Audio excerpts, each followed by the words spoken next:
Primera derrota del Sporting en el Molinón. Los de Preciado no pudieron con un Sevilla que se adelantó en el minuto 9 con un gol de Canuté.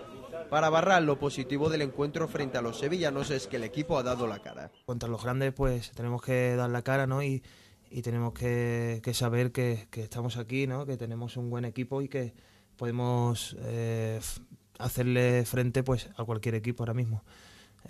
Ahora vienen batallas de nuestro mismo nivel, que hay que conseguir ganarlas como sea y que ahora hay que conseguir puntos por todos los medios.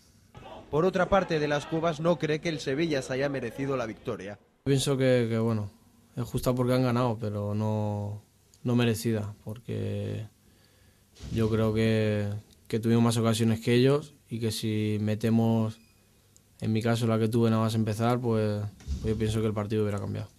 Esta mañana el conjunto rojiblanco se ha entrenado para preparar el último encuentro del año frente al Valladolid. Gregory considera que el partido será una auténtica final. El Valladolid tiene sus problemas, nosotros también tenemos nuestros problemas, pero para nosotros es una final. Sin duda va a ser un rival directo. Con todo el respeto que tengo por Valladolid, nos queremos ir a Valladolid para puntuar y ganar el partido. El Valladolid ha dado a conocer a través de su web los precios para el partido. Las entradas costarán 30 euros. Además ha informado de que dispondrá de una especial ubicación para la Mareona en la tribuna B visitante.